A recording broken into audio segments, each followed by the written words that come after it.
good to be here, bro. Good to see you, my friend. Yeah. We're up and at 'em. What's going on, man? Chilling, man. Working hard as always. Escape from L.A. Escape from L.A., man. That, you know, every time we go on tour, that's what I look at it like. Any shows, all right, we're getting away for a little bit. Just take a breather. Yeah. Unless I hope L.A. comes back. I really do. I hope it reemerges as what it used to be or better. But Yeah. You know, I believe it can too. Sure. And it possibly might, man, but it's going to take a minute before we get the right people in there.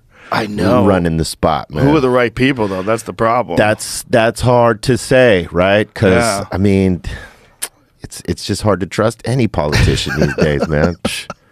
I mean, my friends have hit me up like, hey, when are you going to run for mayor? I'm like, I'm never running for mayor. Are you crazy? Bro, you would win. I probably would. Oh, and my God, you would win. That would be the curse of me, right It there. would be the curse, bro. Oh, They my- would go digging deep into your past. Exactly. Yeah, they'd find a bunch of liars, distort a bunch of facts. True that. Come up with a narrative. As much of an open book as I've been, you know, and open about everything I've done, yeah, they'll always dig deeper to try to find more, especially when you're in that kind of spot, you know? For sure. Also, if you're an open book, they'll still rewrite your chapters. They'll rewrite the They'll go chapters. in there and go, no. Let's change this around and make it a lot worse than it really was. Absolutely. It's a dirty game. It's- Who fucking wants to? That's the problem. Like, who wants to do that job? You know what? It's crazy. The people that want to do that job these days, they're not there to do any work of what a politician's supposed to do. They're trying to get famous. You know, they want to Yeah. be famous for something because now it's a seat to be famous in. Yeah. You know, and it's a shame because people that would actually maybe do the work, they don't even got a chance to get in there because they don't want to be famous. They're trying to get in there to do the work. Well, others like, you know, they're like, I got this seat. I'm showboating this shit all, you know, this whole run. I didn't worry about it at all before COVID. Yeah. I'm like, who gives a fuck who the mayor is? Yeah. It runs. LA runs. They figure it out. It's crazy. It's chaotic. There's a lot of people, but it works. Yeah. Now I'm like, oh my God, that shit's important. Yeah. It's so important. Oh my God. Who the governor is, who the mayor is, that shit is super important. You know, when you're young, you don't pay attention to any of that stuff. You're just sort of living, Right. you know, going, trying to make your way. And as you get older and you start paying attention to the world and the Yeah. news, you're like, hey, wait a minute. Yeah, once you have children and once you buy property, you're like, hey, And you're paying taxes. what the fuck is going on? Oh. They keep jacking up the taxes in California. Oh, my the God. tents keep stacking up. I have hope.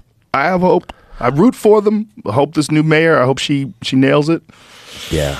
Hopefully she does something about Hopefully. it. But it does cost a lot to live in California these days. It's Yeah. crazy. It would be great if it went to a good thing. Like if it cost a lot, but everyone was taken care of. They dealt with the homeless situation. They dealt with the crime. They dealt with the poverty. They dealt with all the bullshit.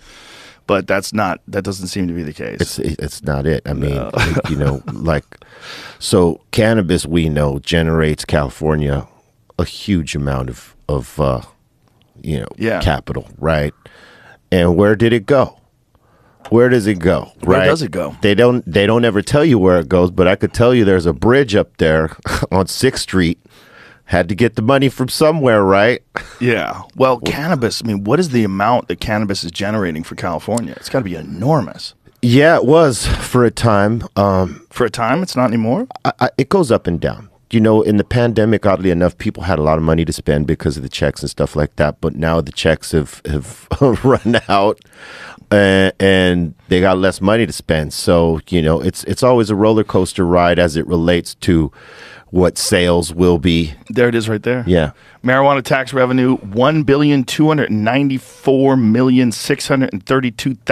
$1,294,632,799. I believe we're the highest tax state as it relates to cannabis, and it's crazy. It's Yeah, look at the difference between Colorado, which also has a lot of weed, only 423 million. Yeah, they gouge us, man. I mean, we saved. Well, the industry saved the state. I mean, you know, you lived there Yeah. for many years, and California was in debt.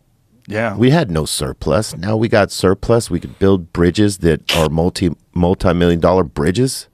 I had Mariana Van Zeller on the podcast from that television show Trafficked. I don't know if you've seen that show. It's a great show on the National Geographic. It's crazy. Like, she's boots on the ground journalist. She goes into the jungle where the cocaine manufacturers are. She went to the Congo for dealing with people that are trafficking in the great apes. Wild show. Wild shit. But she was talking about one of the problems with California is it's so difficult to get a license to sell weed regularly that the like illegal sales of weed are up way more than regular. So they're not getting taxed on that because they made it difficult for people. Yeah.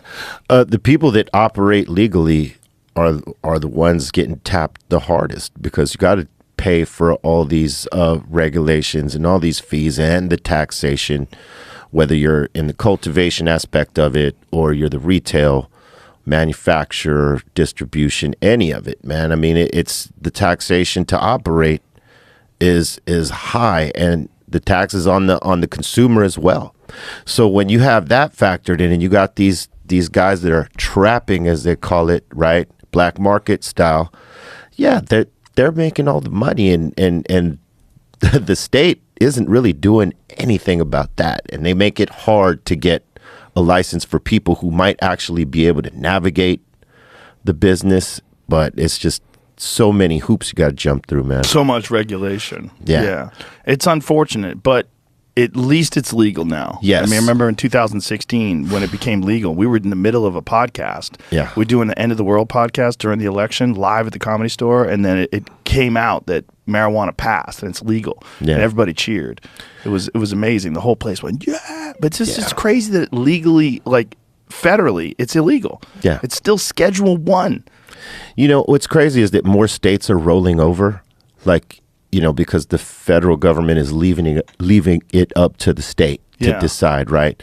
And some states are seeing what's happening in places like Colorado and where the taxation ain't so high, and they are actually making a lot of money, or the state is making a lot of money through cannabis. They're starting to consider it, right? So you're seeing states roll over one at a time, like New York. For instance, we thought that should have been like way sooner. Yeah. But we thought, okay, when New York rolls, then let's just say Florida and Boston roll, everywhere else will roll over slowly. And that's kind of what's happening. So, I mean, I think it's just a matter of time, man, where we will have it federally legal, but we're going to all pay the price until. Yeah, then mushrooms. Mushrooms got to make its way through. Oh, man, they got to make it. You know, what's crazy is the studies that they've been coming up with as of late, like how they've been using microdose and moderate dose to treat people with depression and anxiety and all the other business. You know what I mean?